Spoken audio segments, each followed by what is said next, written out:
Alors, voici un exemple un peu complexe.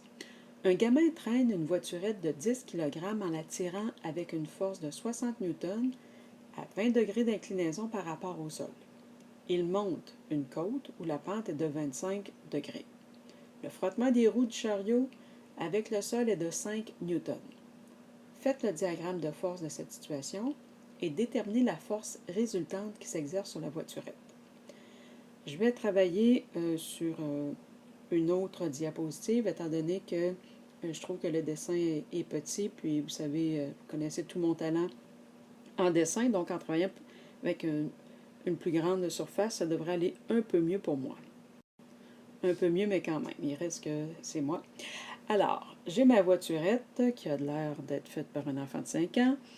Les forces qui s'exercent dessus. Donc, j'ai d'abord la force normale, la force gravitationnelle, excusez-moi, qui est une force dirigée vers le bas toujours. Et cette force-là, il faut comprendre qu'elle va se décomposer en deux forces. Une force qui est parallèle au plan incliné, que je vais appeler FGX, et une force qui lui est perpendiculaire, qui s'appelle FGY. La deuxième force que je vais placer, c'est la force motrice, c'est-à-dire la force de traction du gamin qui tire sur sa voiturette.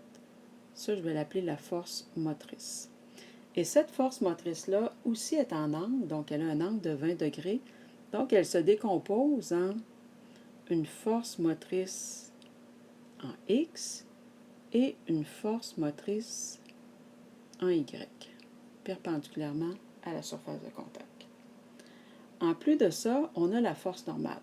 La force normale, dans ce cas-ci, ne sera pas d'égale grandeur à FG, étant donné qu'on a déjà une force qui est perpendiculaire à la surface de contact et qui s'en va dans la même direction que Fn, c'est FMY. Donc, les deux forces qu'on a ici, FMY et Fn, vont contrebalancer FGY. En plus de ça, on parle qu'on a du frottement. Donc, si on a une force de frottement et que le mouvement s'en va vers le haut du plan, on comprend que la force de frottement s'exerce dans ce sens-là. Alors, on a plusieurs forces qui interviennent. Globalement, si on veut être correct, si on fait un bilan des forces qui agissent sur le corps, moi j'ai décomposé FG, mais en réalité, par rapport à mon mouvement, ce que j'ai comme force qui agit, j'ai FG qui est comme ça. J'ai FN qui est comme ça. J'ai en plus de ça la force motrice, FM. Et j'ai le frottement, la force de frottement, dans le sens du plan comme ça. Ça fait le tour. Bon, maintenant, on cherche la force résultante. Pour chercher la force résultante, on va tenir compte juste des forces qui sont dans le sens du déplacement. Parce qu'on sait que déjà, à la verticale, FMY et FN vont contrebalancer FGY. Donc, tout ce qui m'intéresse, c'est dans le sens du mouvement. D'un côté, j'ai la force motrice en X, et de l'autre côté, j'ai FGX et FF. Donc, ce qui nous intéresse pour la force résultante, on va trouver la force résultante en X. Bon, d'un côté, on a la force motrice en X. On a aussi FGX et la force de frottement. La force de frottement, sa grandeur est connue. Les deux autres, on va les calculer. Alors, on va trouver FMX. Je vous rappelle que le vecteur force motrice est de 60 newtons et il est dirigé à 20 degrés. Donc, ce qu'on cherche, nous autres, c'est ce vecteur-ci. On va utiliser un cos, étant donné qu'on cherche le côté adjacent en ayant l'hypoténuse. Donc, le cos de 20 degrés est égal au côté adjacent, c'est-à-dire FMX sur FM, c'est-à-dire 60. Donc, cos de 20 degrés fois 60 va nous donner la partie de la force motrice qui sert à soulever la voiturette.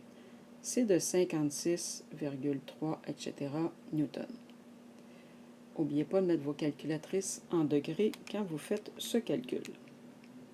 D'autre part, j'ai à trouver la composante en x du poids, FGX. Donc, FGX, je sais que c'est la masse fois G, fois le sinus de l'angle θ. θ étant l'angle du plan incliné. Donc, on a 10 fois 9,8 fois le sinus de 25 degrés. Donc, 98 fois le sin de 25 degrés.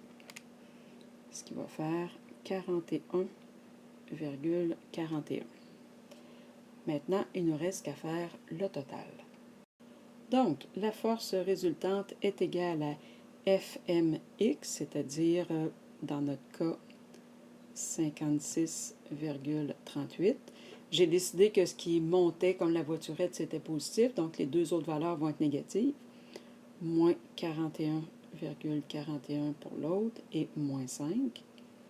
Donc, on obtient, je fais le calcul, on obtient une force résultante d'environ 9,96 newtons. C'est donc dire que la voiturette accélère.